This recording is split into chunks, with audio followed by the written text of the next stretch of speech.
Hi, I'm Susan Blain. Welcome to the Dare to Be Vulnerable project. Thanks so much for joining us. The Dare to Be Vulnerable project is a safe place where we have courageous conversations around our mental health. We're determined to break the silence, bust the stigma, remove the shame, and ultimately save lives by talking about our mental health. We want to share stories from all walks of life. Diversity is really who we are as a city, as a country, as a global community. And mental health does not discriminate. It doesn't matter who you are, where you're from, what your sexual identity is, whether you're male or female, what your cultural background is, whether you're rich or poor. It's actually a level playing field because it's a human thing, and we're all in this together.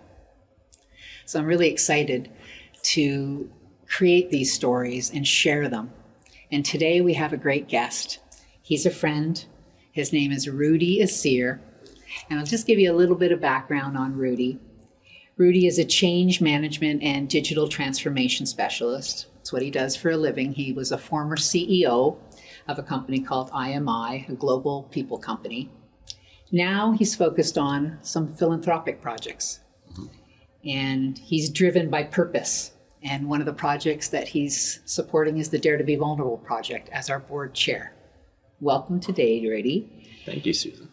I also like to give a little bit of a personal touch to the introduction because it's not always about what we do in our professional life, right?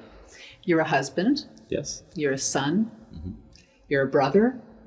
And you're someone who has experienced childhood trauma and the loss of your sister. Mm-hmm. To suicide during the pandemic. And you also live with ADD, attention deficit disorder. I do. So welcome. Thanks so much for being here. Thanks for having me. What does mental health really mean to you when you hear mental health? What is it? What do you think about? I think it goes into so many different ways for me. I think that there's the sort of the textbook definition that's out there of mental health and dealing with it. But from a personal perspective, for me, it's really about, having clarity in terms of, what's my direction? What path do I want to go down? How do I, deal with the challenges that are in front of me? And having that strength, around the mental health side is difficult because, how do you train your mental health? Mm-hmm. How do you develop that so that you can have this warrior-like mindset and be like, I'm strong, I can handle anything physically and emotionally. Yeah. And it's tough. I mean, it's not something that, I didn't see any mental health fitness classes in the curriculum of schools these days. But that's what we're working on because we all have a mental health. So it's where are we on the spectrum? Mm-hmm. Good, poor, somewhere in between, right? We don't have to always be in crisis before we ask for help. But I know you've been on a bit of a journey yourself right now. And what kind of sparked you to ask for help, to start exploring how you could improve your mental health? I think for me, a lot of it was just around self-reflection, navigating sort of the obstacles that have presented themselves to me throughout, my career and my journey, and looking at that reflection and saying, hey, did those things make sense? Or am I just developing, these incredible coping mechanisms to get through whatever challenges, are in front of me? And with self-reflection comes, it's also a scary place because then you're really peeling back the onion per se to look at things and say, well, why did I make those decisions? Why did I do, the things, that I did? And when I'm looking back at that, it is difficult because sometimes I question whether or not it was authentic. What is the authentic version of Rudi? Am I simply trying to people please my way through an assignment, a career, a board of directors, grow an organization to, an incredible level? But is that my authentic self? Mm-hmm. And I think that having that moment of self-reflection and getting to getting to there has allowed me to reflect back. What led me to that moment, I think, is interesting as well, because I was burnt out.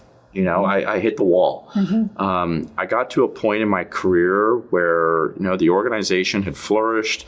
We were achieving all sorts of fantastic goals. Everything was going in the right direction, but I was running out of fuel. And I just wasn't able to get to where I wanted to be at peace with myself at the time of what it is that I was doing. And you walked away. You hit the wall and you walked away and you went on the Camino Trail.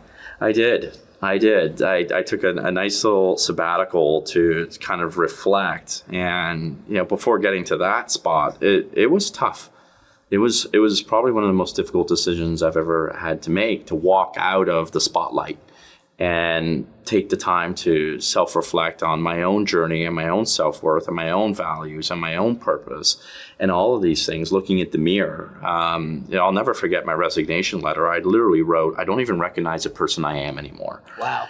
And those words were so impactful, and they just flowed out. And I said, they were truth. It was your truth. It was probably one of the most authentic moments I've had in a long time, where I just sat there and I just put the words on paper and I said, I'm raising my hand. I can't do this anymore. And, I wish everyone well in terms of the organization, and I need to take care of me. And that's where this journey has really begun, to take the time once in my life to say, hey, what am I about? Where is this going? Yeah, and I know you're developing some things. You're working with a therapist. You're sort of reflecting on some of the strategies, the older strategies that maybe aren't serving you anymore. I know you talk about people pleasing. That was something from your childhood that you've carried forward that hasn't served you anymore. I think if you look at those lenses, like, the different things, people pleasing, or this desire to be needed, or, the significance around validation, am I doing something that's significant enough and validated within our community? I look at all of these factors and they're exhausting.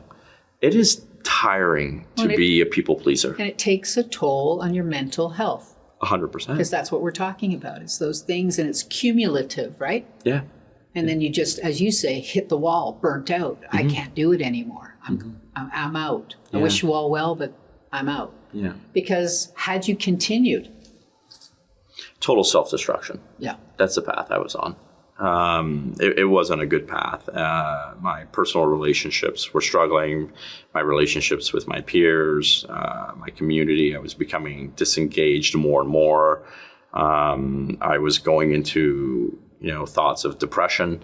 Am I worthy? Does this make sense? What am I doing? Why am I doing? Spiraling into all of these, this darkness. Yeah. And I had to snap out of it. Yeah. I had to say, hey, if I keep going down this path, it's not a good place to be. And compounded, I think, with, the tragic loss of my sister during the pandemic, definitely elevated a lot of my emotions and thoughts, around mental health. Yeah. And, that was really tough for our family. Oh, can't even imagine. Yeah.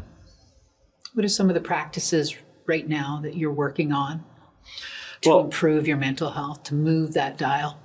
Well, it's interesting. There's two layers of it. I mean, I will mention, one individual in our community, and I give him a lot of credit. Harley Finkelstein, Shopify, right? Well-known individual who's doing some amazing things, was super vulnerable a couple of weeks ago and did a podcast about, being vulnerable and different things. And one of the things he said that really resonated with me was he's like, the greatest life hack that you can figure out is working with a therapist. And I really connected that. And, credit to Harley for making therapy cool, right? and he's right. It's true. I mean, a lot of people shy around like, oh, I'm seeing a therapist and I'm working through different things. And it's a great life hack. And I've had the pleasure of working with professionals throughout my life for different reasons. When I was a former, amateur athlete on the World Cup scene, and working with strategists and performance coaches in terms of, getting to the objective and understanding the mindset, to now dealing with, working with a therapist to better your mental health. Yeah, it makes sense. It totally does. And, the conversations we have are difficult. It goes to the why and what's your importance and what's my significance and what's my purpose? Because these are things that I'm looking for. And, I'm very blessed and fortunate to be in a position that I am. But I want to do something of purpose, and I want to do something that has significance to the community.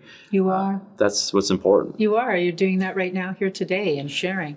Yeah. And, we talk a lot about why, and I probably shared this with you before, and it's an acronym that stands for what hurt you what heals you. Yeah. That's really the core of what drives us, good or bad. Yeah. Right? And now it's what heals you that's driving you. And you've recognized that the things that you choose moving forward need to be in alignment with that. Yeah. And that's so powerful. And I think the second phase to, the things that I'm dealing with to improve my mental health, are quite simple things that we take for granted. Exercise. Yep. Right? I'm an exercise advocate. I'm a physical health advocate, endurance athlete.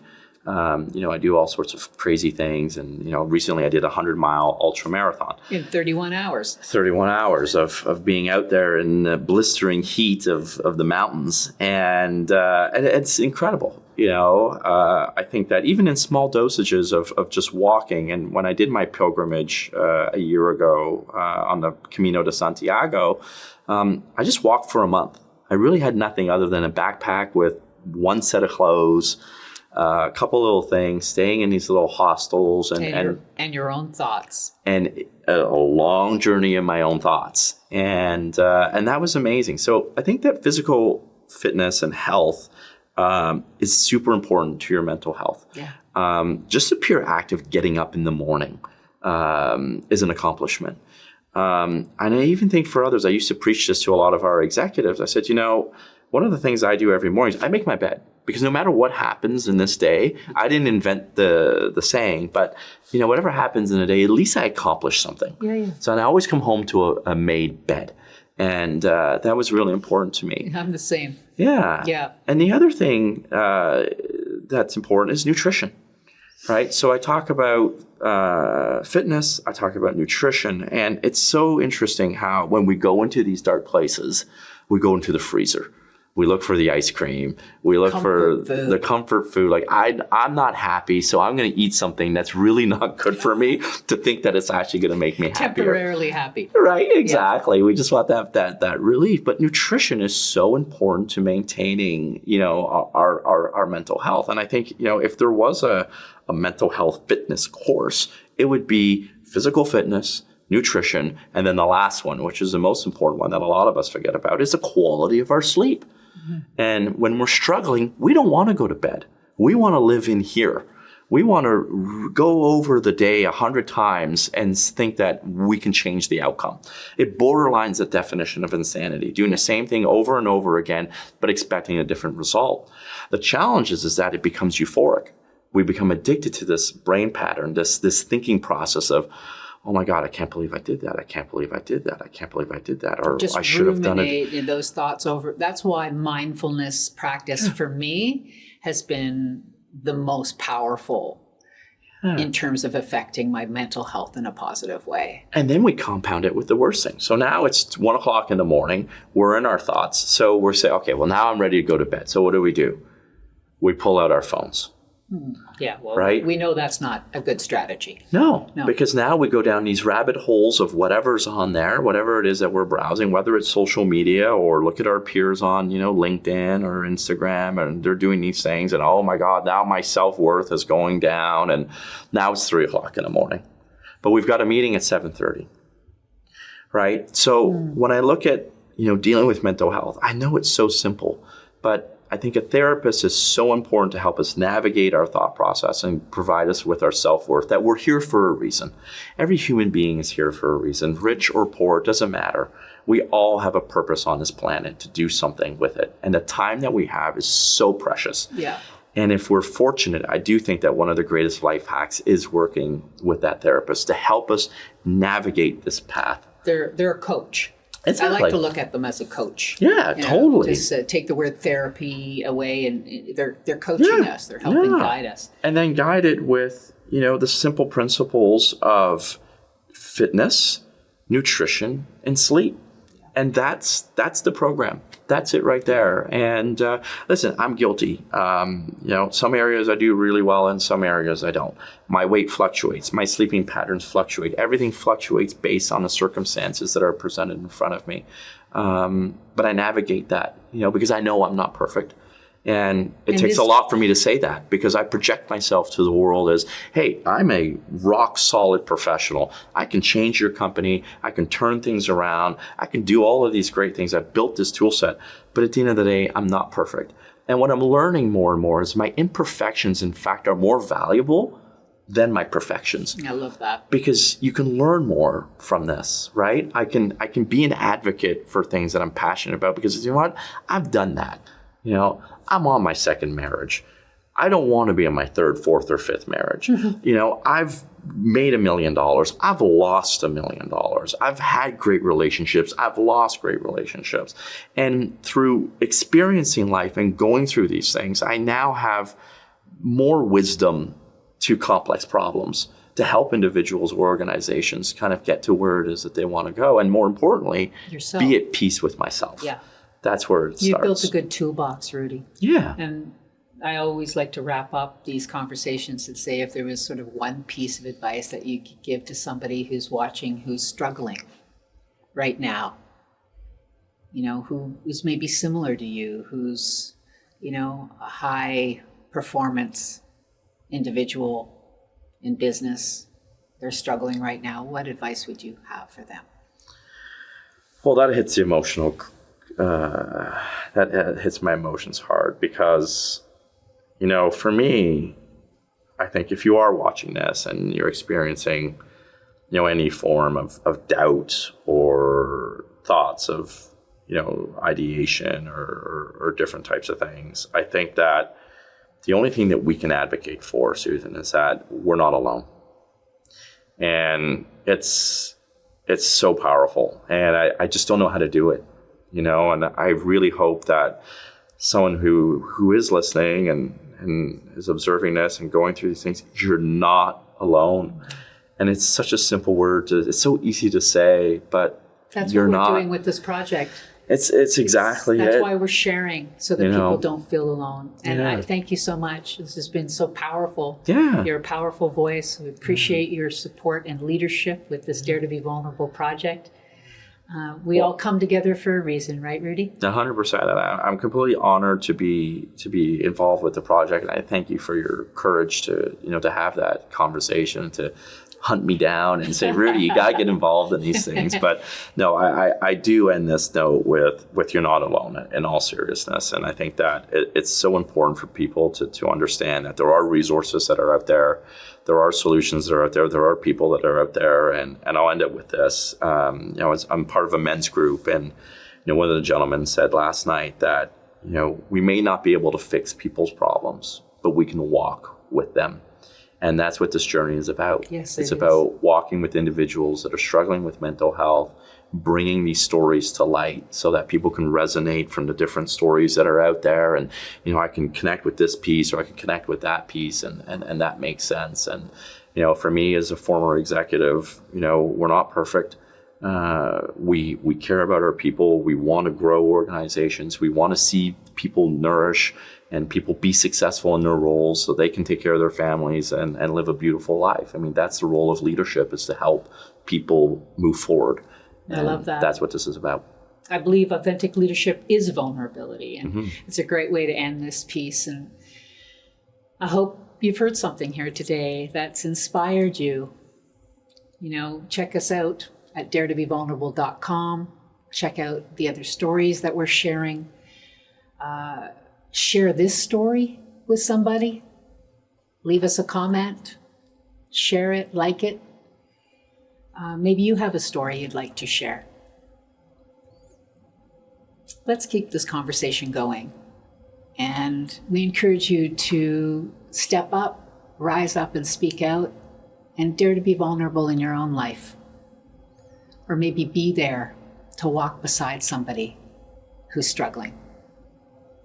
Thanks so much for watching, and we'll see you next time.